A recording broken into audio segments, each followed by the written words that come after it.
Ovo je Tanjug.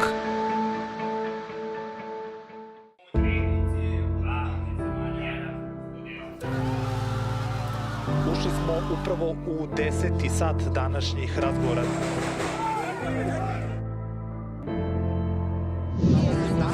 Ovo su trenuci koji mogu da vam promene život.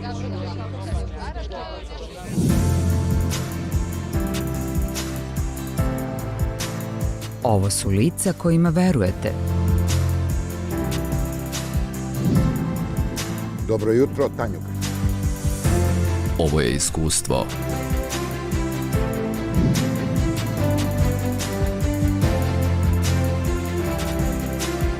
I kada je lepo.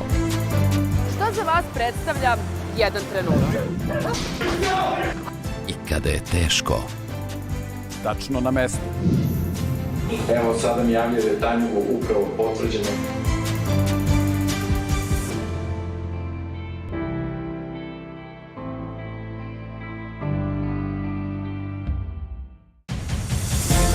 Ovo je naš posao koji se nikada ne zaustavlja. Radoznali, Odgovorni.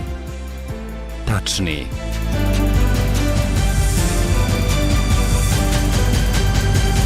Mi smo Tanjug. 80 godina sa vama. Tanjug aplikacija. Prvi saznajte najtačnije informacije. Besplatno na Google i App Store-u.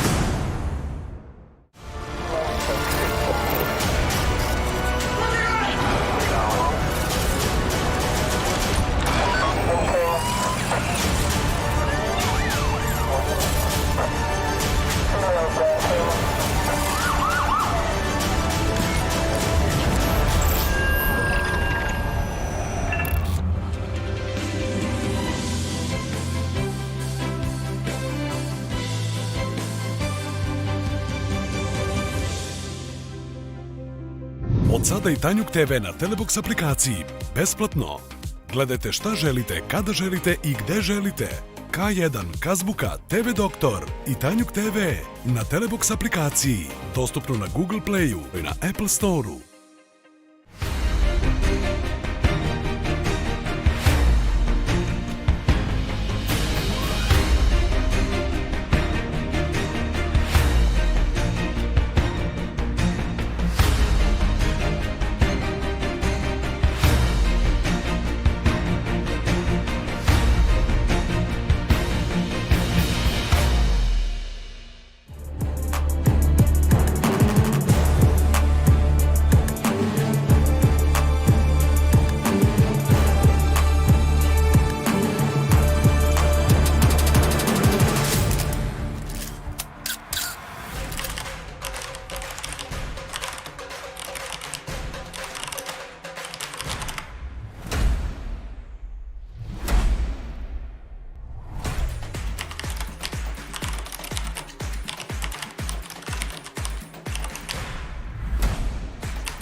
Ovo je Tanjug.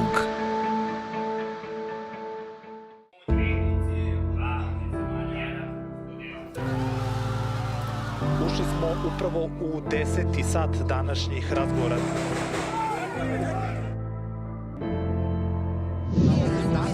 Ovo su trenuci koji mogu da vam promene život.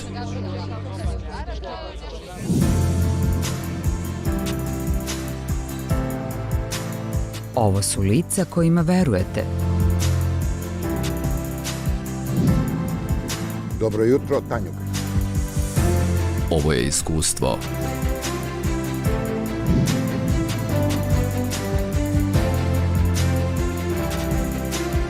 I kada je lepo, Šta za vas predstavlja jedan trenutak?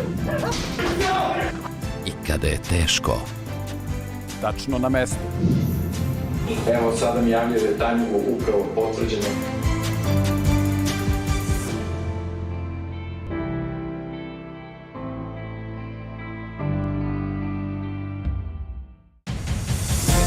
Ovo je naš posao koji se nikada ne zaustavlja. Radoznali, odgovorni, tačni.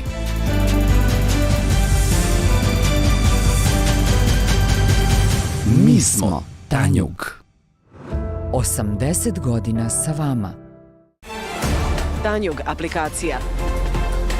Prvi saznajte najtačnije informacije. Besplatno na Google i App Store-u.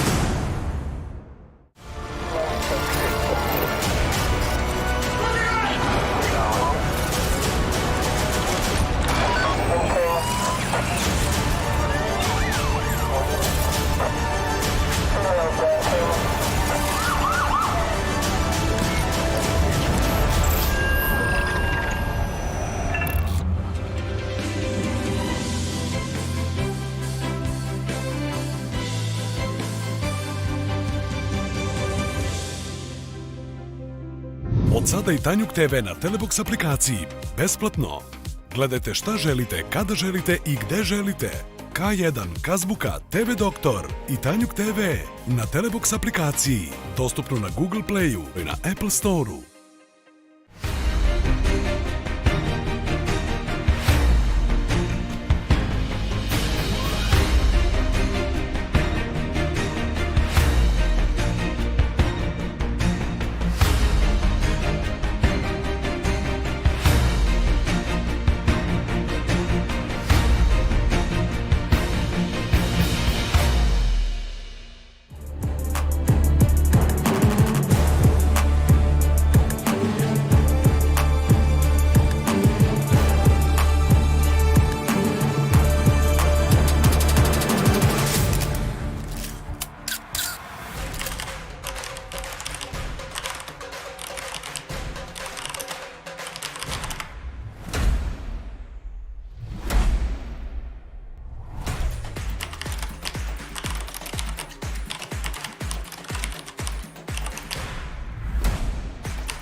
Ovo je Tanjug.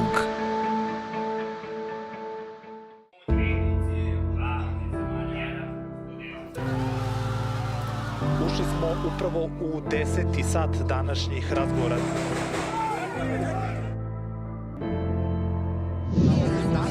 Ovo su trenuci koji mogu da vam promene život.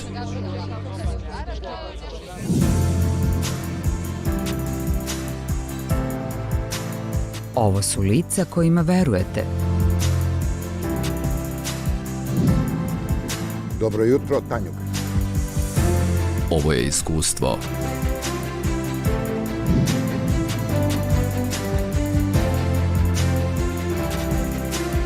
I kada je lepo, Šta za vas predstavlja jedan trenutak? I kada je teško. Tačno na mestu. Evo sada mi javlja da je Tanjugu upravo potvrđeno.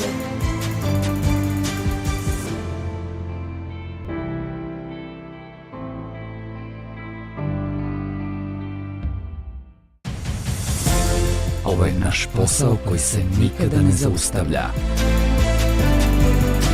Radoznali, odgovorni, tačni.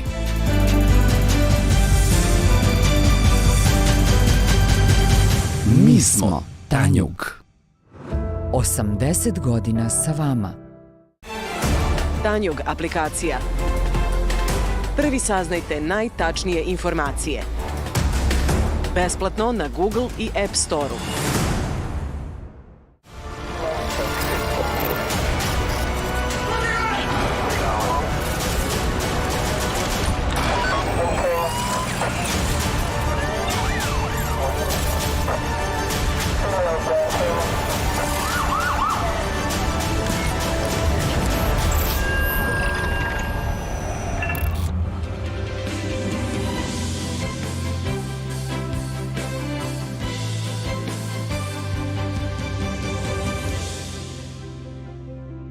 Od sada i Tanjug TV na Telebox aplikaciji. Besplatno. Gledajte šta želite, kada želite i gde želite. K1, Kazbuka, TV Doktor i Tanjug TV na Telebox aplikaciji. Dostupno na Google Playu i na Apple Store-u.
It is so decided.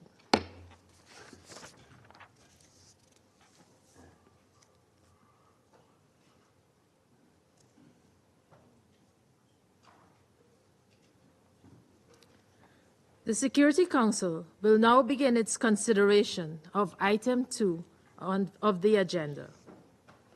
I wish to draw to the attention of Council members to the document S/2024/134, a letter dated 5th February 2024 from the Permanent Representative of Serbia to the United Nations addressed to the President of the Security Council. I now give the floor to Ms. Caroline Ziade. The Security Council will now begin its consideration of Item 2 of the agenda. I wish to draw to the attention of Council members to the document S/2024/134, a letter dated 5th February 2024.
nations, I extend my deep appreciation to the Security Council for the quick convening of this session.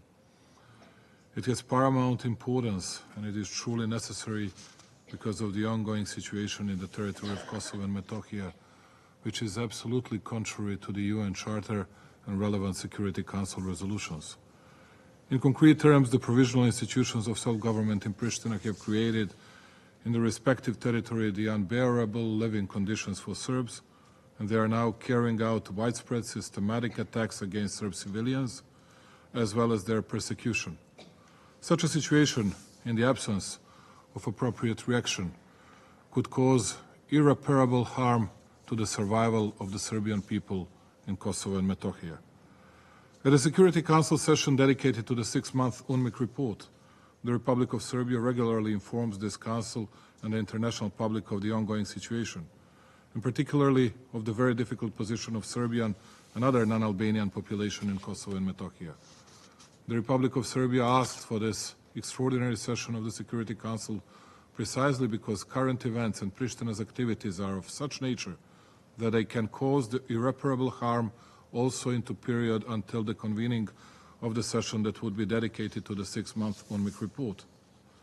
Direct occasion for which we asked for this session is recent move of the so-called Kosovo Central Bank, by which payment transactions with the Serbian currency dinar is banned in the territory of Kosovo and Metohija as of 1st February. Having done this, the so-called leadership's continuous set of attacks against Serbs and other non-Albanian population in Kosovo and Metohija culminated being that their survival in the territory of southern Serbian province depends to a large extent directly on dinar assets coming first and foremost from the budget of the Republic of Serbia. Data that the Republic of Serbia pays 60,946 salaries and pensions from its budget in dinars, 2,430 student tuitions, and that it finances soup kitchens that meet basic needs of approximately 2,000 socially most vulnerable citizens, illustrate that this measure is an attack, first of all against the Serbian population, and that it makes the situation in the territory of Kosovo and Metohija difficult. These numbers alone clearly demonstrate that the huge number of people in the territory of Kosovo and Metohija directly or indirectly depend on dinar incomes from the budget of the Republic of Serbia.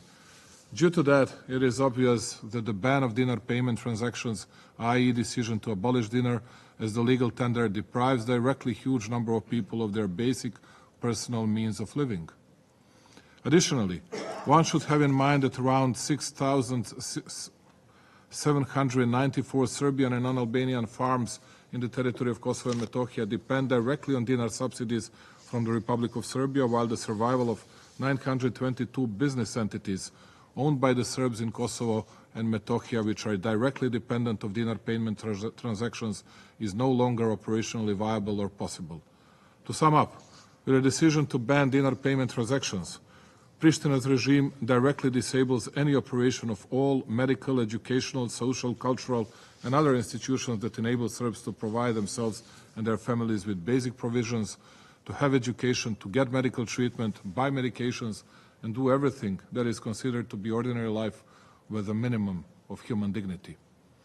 Precisely, these institutions are the basis for establishment of the community of Serb-majority municipalities, whose competencies and structure are clearly defined in the Agreement on General Principles signed in 2015. Article 17, Item D of this agreement defines clearly that Serbia has the right to finance this CSM, among other things, education and healthcare, within this agreed institutional framework of Serb-majority municipalities in Kosovo and Metohija. Any prevention of financing Serbian schools, kindergartens, faculties, hospitals, and infirmaries is a direct blow to both survival of Serbs and to the establishment of the CSM. However, it is obvious that precisely creation of unbearable living conditions and depriving the Serbs of the possibility of survival is the only objective of the regime in Pristina, which through the respective act of structural violence intensifies years-long, well-planned and systematic attack against Serbian population, and by which open persecution of Serbs from Kosovo and Metohija has begun. In that sense, I shall disfigure with facts the complete absence of any grounds of the argumentation of the regime in Pristina, claiming that a measure to abolish dinar and introduction of euro as the only legal tender has been taken solely with the purpose of providing alleged rule of law. Please bear in mind that the so-called Kosovo Albanians leadership uses the term rule of law solely to harm Serbs and Serbian Orthodox Church. It is so widespread and drastic, usual practice, that provisional institutions of self-government have been publicly and openly denying for 8 years to deliver on final decision of their own Supreme Court on giving back the land that is owned by the Serbian Orthodox monastery Visoki Dečani. If we have in mind that this is how Pristina refers to the implementation of the principle of rule of law in case of the UNESCO World Cultural Heritage, which is under 24/7 protection of KFOR and purely Albanian inhabited environment, and which is inhabited by the Serbian Orthodox Church monks, I believe it is clear what kind of conditions ordinary Serbian population is subjected to by Pristina, and they are also the subject of the so-called declarative protection of the Pristina's alleged rule of law. In the context of Pristina's so-called rule of law that the Serbs are subjected to, allow me to mention another illustrative example. So-called judiciary, which has been massively persecuting Serbs in Kosovo and Metohija and potential Serbian returnees under the false accusations of war and other crimes, simply made a decision that member of illegal so-called Kosovo security forces Azem Kurtaj, who on Christmas Eve 2023 had shot from his service gun Serb child Stefan Stojanović, 11 years old, and his cousin Miloš, 21 years old, should be released pending trial, but not to defend himself from accusation for obvious attempted murder of a child, but for an offense that is equivalent to provoking public danger, like when someone, let's say, throws firecrackers for the New Year's Eve. In that regard, one must keep in mind that this is only one out of even 470 unpunished, technically motivated attacks against Serbs, Serbian Orthodox Church, and their property since 2021, since the so-called Kosovo Albania leadership is led by Albin Kurti, who is now at the forefront of persecution of Serbs. Among those incidents that have begun in 2021 are also dramatic cases of endless police beating-ups and harassments of Serbs, and even brutal and unprovoked shooting at Dragiša Galjak and 4 more Serbs, which Pristina regime did not find worthy of formal investigation. Just as a comparison, for the entire 9 years prior to Kurti's coming to power in 2021, there had been totally 669 registered such ethnically motivated attacks, which is an increase of 300%. So, Pristina's regime, which in the aforementioned way creates unbearable living conditions, places Serbs outside of the law and persecutes them, claims now that the decision on abolishing legal tender dinar was made in order to implement the rule of law. Even though this factual contradiction reveals that this is not about some even formal rule of law, but solely about the mechanism for finalizing the creation of unbearable living conditions for Serbs and for their persecution. I will point out to another indisputable fact.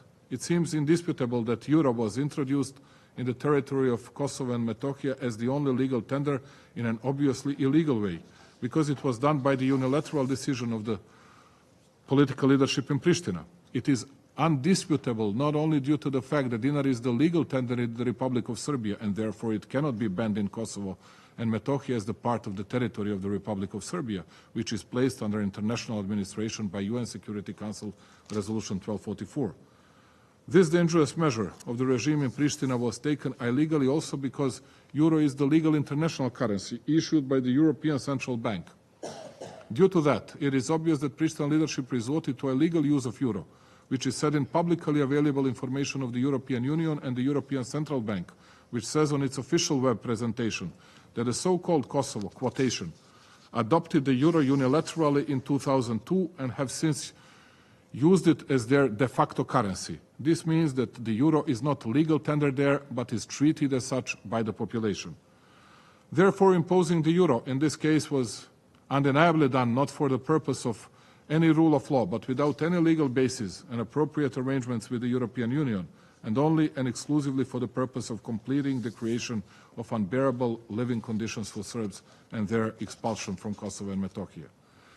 We emphasize once again that the decision to abolish the circulation of the dinar, i.e. the abolition of the dinar as a legal means of payment in the territory of Kosovo and Metohija, is only one in a series of planned, well-organized, long-implemented and systematic measures of Pristina which attack the Serbian population above all and whose ultimate goal is to finally create unbearable living conditions and expel Serbs from the territory. The difficult situation in the territory of Kosovo and Metohija, especially the position of the Serb population, drastically deteriorated after the April elections in 4 municipalities in the north of Kosovo and Metohija.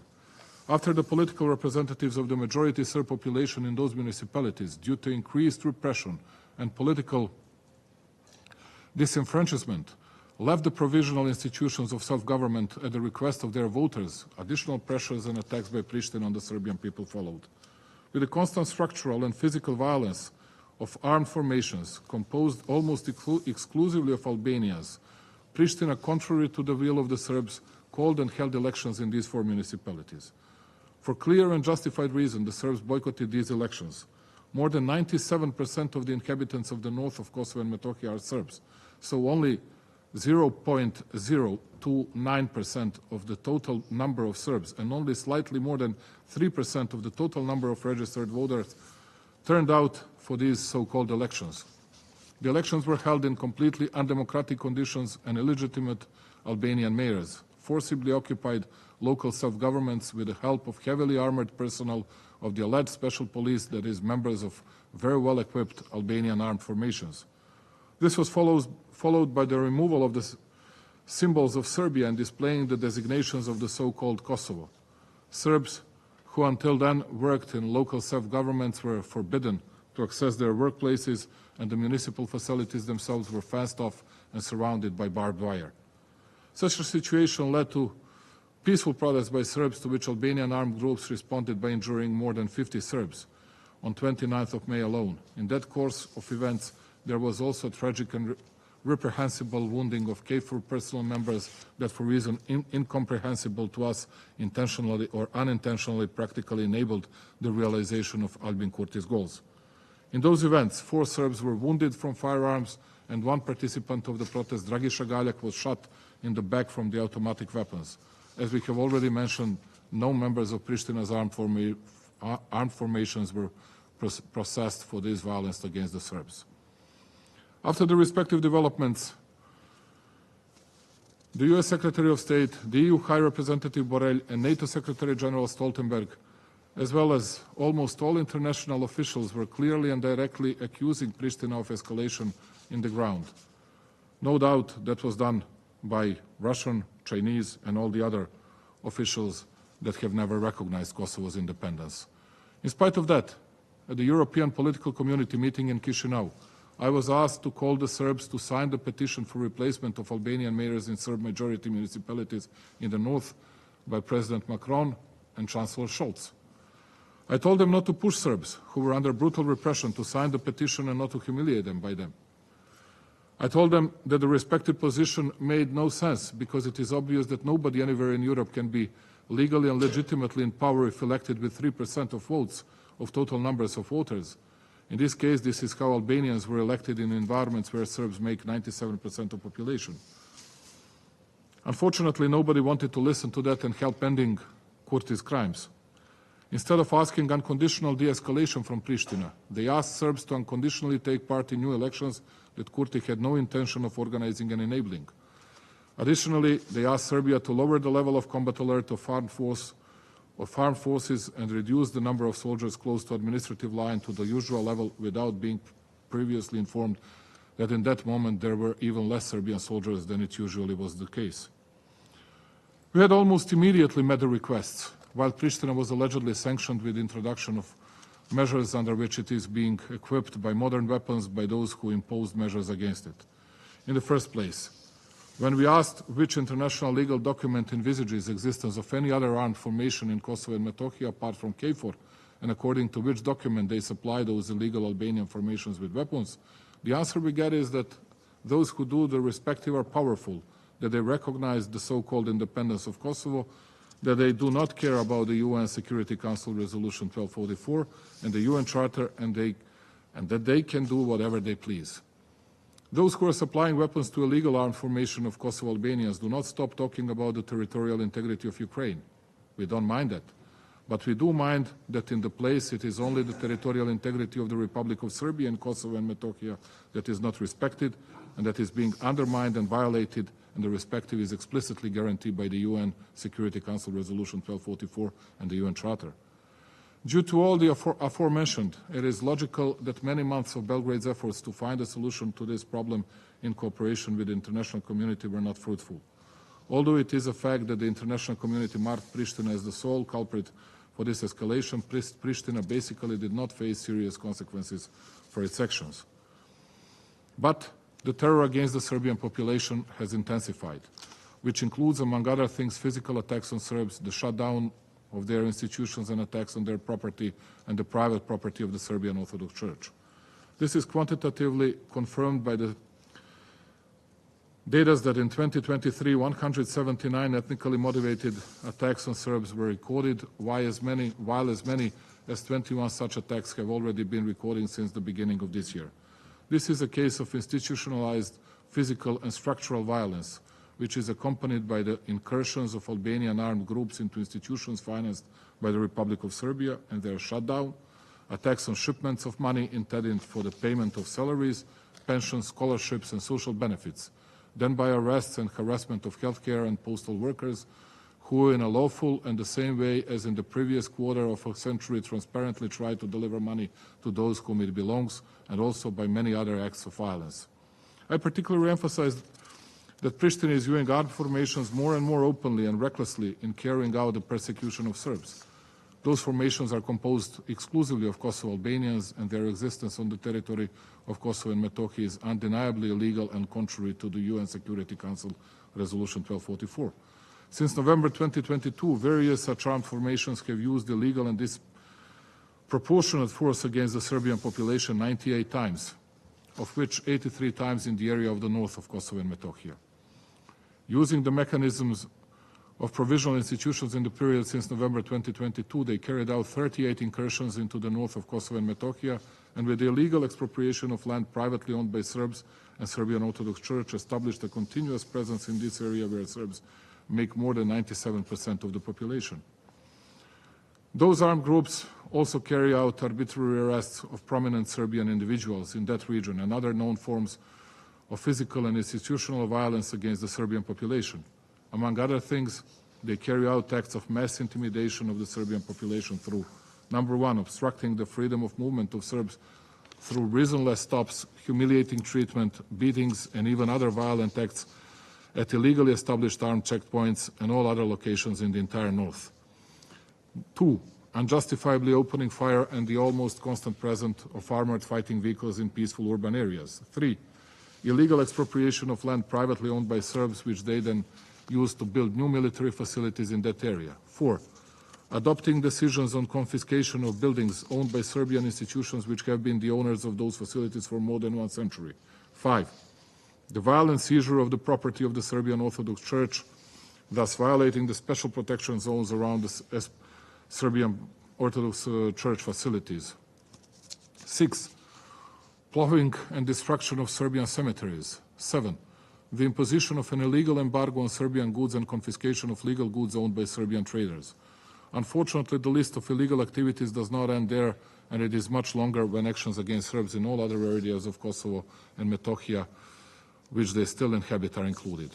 As a reminder, according to Resolution 1244, armed groups of Albanians had to be demilitarized according to paragraph 9b, paragraph 15, and Article 6, Annex 1 of the UN Security Council Resolution 1244, which implies a ban on their reformation in one form or another. Providing them with modern military equipment is undoubtedly contrary to that resolution. The violence and persecution that Pristina is now openly carrying out against Serbs is a natural part of the long-term systematic and widespread attack on the Serbian civilian population throughout Kosovo and Metohija.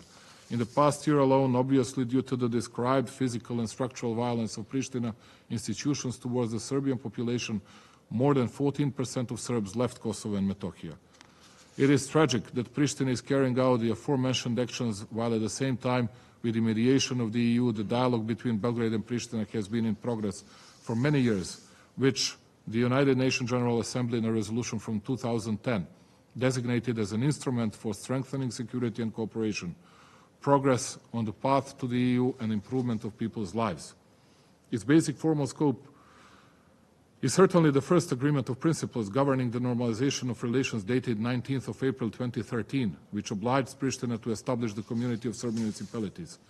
Its formation in accordance with the agreement from 2013 and 2015, which Pristina persistently refuses to implement, would create an atmosphere in which Serbs would have at least a chance for a dignified life and protection from persecution and violence. That is why, in the conditions of the ongoing persecution of Serbs, it became quite clear why Pristina refused to fulfill the obligation to form the community of Serb municipalities. Instead of creating conditions for the survival of Serbs in the territory of Kosovo and Metohija, we are witnessing well-planned, systematic, and widespread measures that deliberately create unbearable living conditions and persecute Serbs, thus rendering the physical survival of the Serb population on the territory of Kosovo and Metohija impossible. And what we speak about here is not about wonky dialogue, but full legalism from Pristina's side. The current situation in the territory of Kosovo and Metohija is of such nature that it undoubtedly leads to the deterioration of the situation, international friction, and the emergence of disputes that pose a threat to international peace and security, since the political leadership of the Kosovo Albanians carries out systematic and widespread attacks against the Serbian population. In order to respond in advance to today's already inappropriate calls for restraint and responsibility by both parties, which unfortunately has become a kind of mantra in the statements of international actors on the situation in Kosovo and Metohija, it seems necessary to point to the policy of the Republic of Serbia, which is based on UN Charter, and when it comes to the situation on the territory of Kosovo and Metohija, on the strict respect for the resolutions of the Security Council. Serbia opposes all factors of instability and strives to be a solid pillar of stability in the Western Balkans region.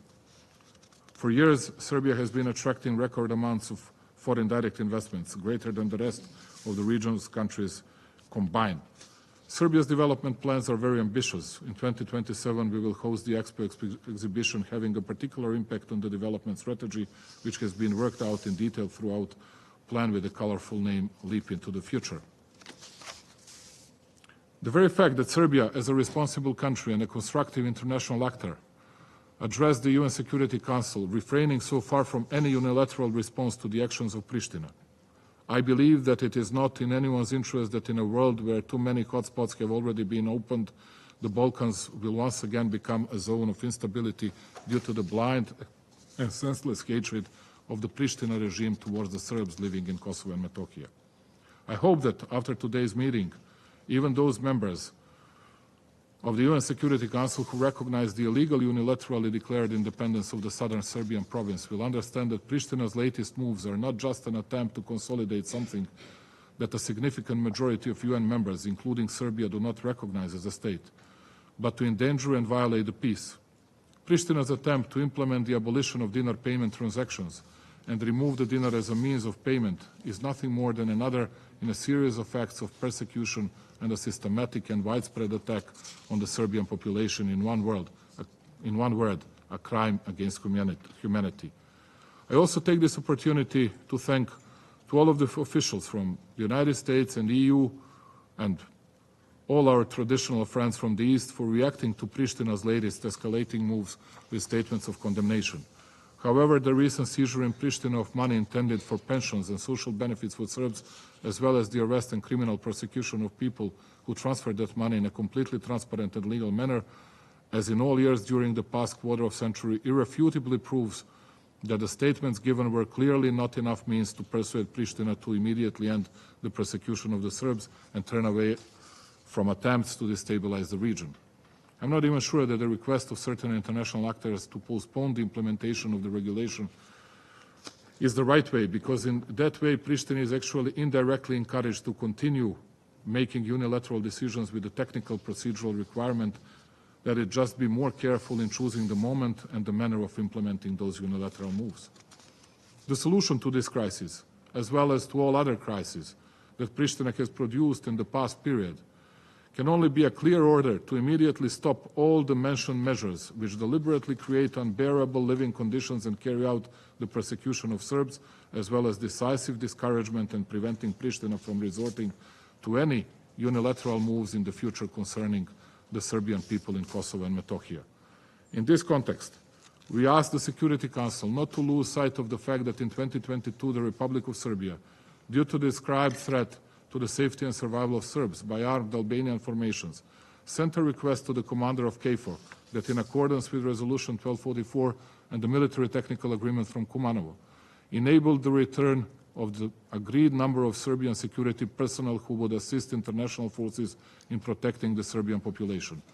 Although the aforementioned international legal documents clearly provide for the obligation of the KFOR commander to enable such a return, this did not happen.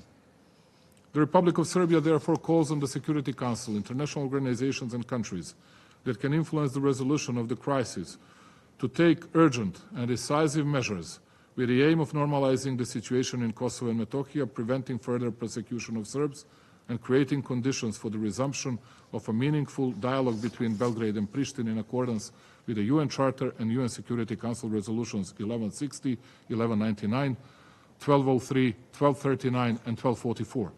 The Republic of Serbia, for its part, will implement all agreements and undertake all necessary measures in accordance with the UN Charter and relevant resolutions of the UN Security Council.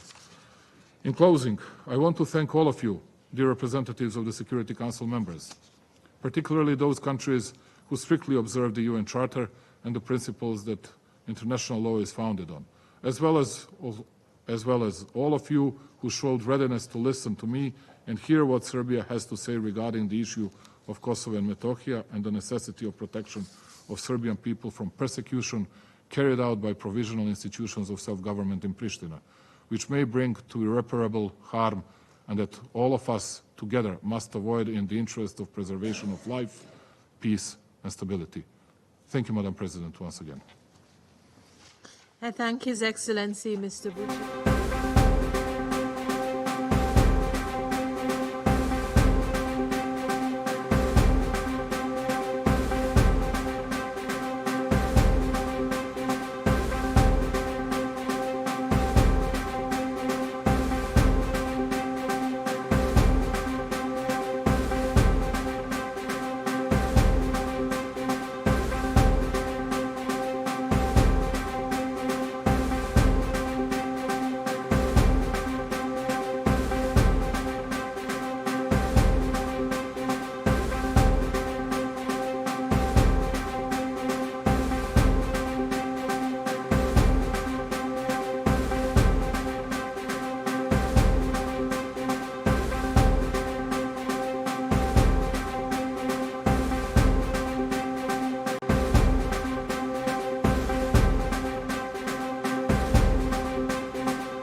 избавиться от неалбанского населения, приштинские власти устроили настоящий антисербский террор. Задача очевидна – создать невыносимые условия жизни для косовских сербов, чтобы заставить их навсегда покинуть свои исконные дома. Скажу прямо, под самым носом у наших американских и европейских коллег, потакающих Приштине, сегодня в Косово и Метохии проводится политика, которая вызывает леденящую душу ассоциации с самой настоящей этнической чисткой, и которую западные самопровозглашенные защитники универсальных прав человека всеми силами пытаются не замечать. Используется одновременно множество способов изгнания неугодных косовскому режиму граждан. В частности, продолжается зловредная деятельность приштинских ставленников во главе 4 муниципалитетов. Сохраняется эмбарго на импорт сербских товаров. В итоге, за минувший год, как мы только что услышали от президента Сербии, край покинуло более 14% сербов. Непосредственно...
be as brief as it is possible. First of all, thank you all for participating in this discussion. I would like to emphasize a few facts.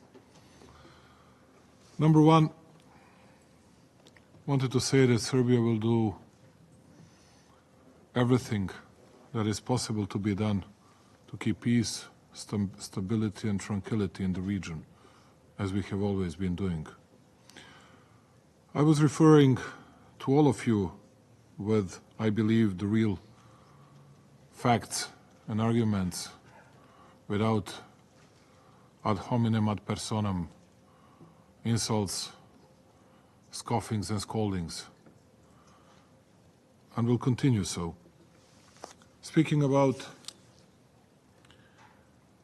facts that were allegedly mentioned here about Serbia supporting counterfeiting, money laundering, criminal activities and everything else. I will depict to you this situation just in one example, and everything will be very clear to you. It was said here that Serbs are bringing sex through administrative line, or some of you would say border lines between Serbia and Kosovo. And that's how we influence, how we make a big impact on criminals in the north of Kosovo or in the other areas of Kosovo. Just for you to know. You know who does it. Who brings those sex? Not Serbs, but Brits instead of us.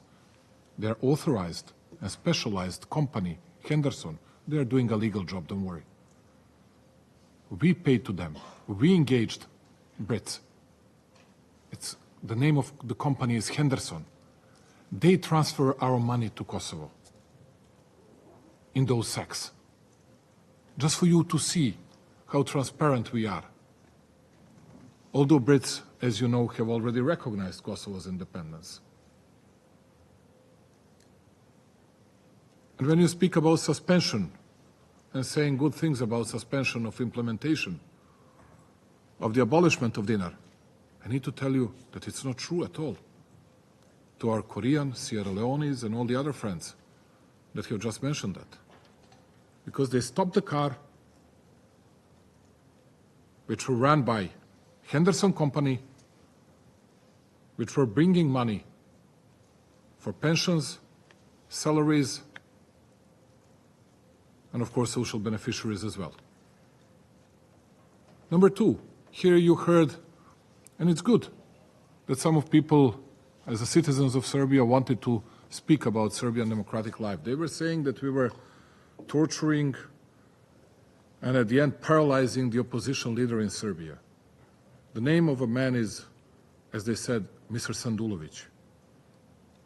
No one in Serbia has ever heard of that participant in political life in Serbia. Once he participated in elections and he got 0.01%. Once upon a time. Speaking about facts. Now, coming back to the real issues. Here, most of those countries that not in adherence with the UN Charter and UN Resolution 1244 have recognized Kosovo's independence, try to find a sufficient excuse and justification for everything that Pristina was doing, and a fact that something happened on 24th of September, which we as a state condemned. But someone has to explain and someone has to say what has really happened and why I was not mentioning that in my intervention. First of all, it's not good that we didn't hear anything about killing attempts of Serbian kids because they were carrying Christmas tree, and some other people as well. But you need to know that 10 months before that Banjska case, we were negotiating with European Union and United States of America. And we tried to please and we were begging Serbs to leave, to remove themselves from the barricades they raised because of constant, systematic, and systemic attacks made by Pristina against them. And I was taking by myself all the guarantees from United States of America and European Union, and was trying to persuade, was trying to convince Kosovo Serbs to accept those guarantees. They came to that meeting to me and they said to me, we believe you, but we don't believe them. They're going to violate and they're going to forget everything, and we are going to be hunted as wild hares. And I said to them, I cannot get more.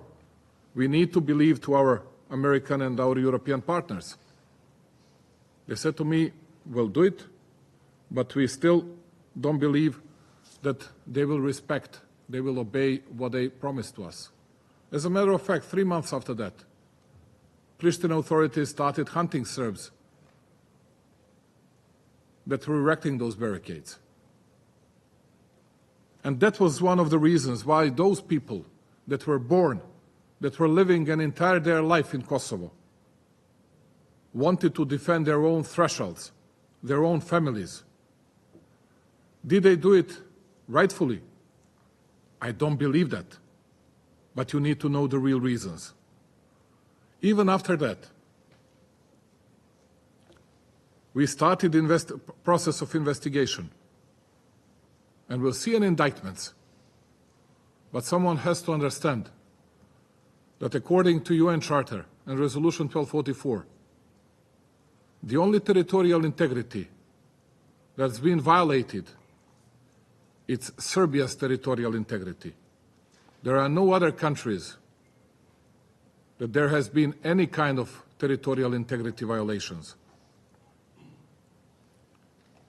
And finally, I need to thank to 109 countries within the United Nations that did not recognize Kosovo's independence, to those 109 nations in the world that are stick to the UN Charter, Resolution 1244, and also to say, because here it was mentioned that Serbia is an extended hand of Russia.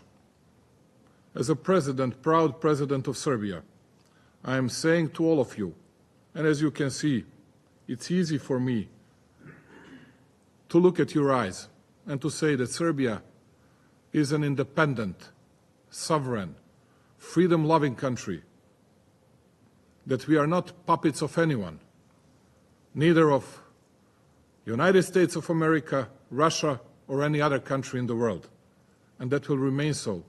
And that's why I'm so proud that I saw our beautiful flag hoisted here in front of this building of the United Nations. Thank you once again for listening to me and for giving me an opportunity to speak to you. Thanks a lot. I thank His Excellency.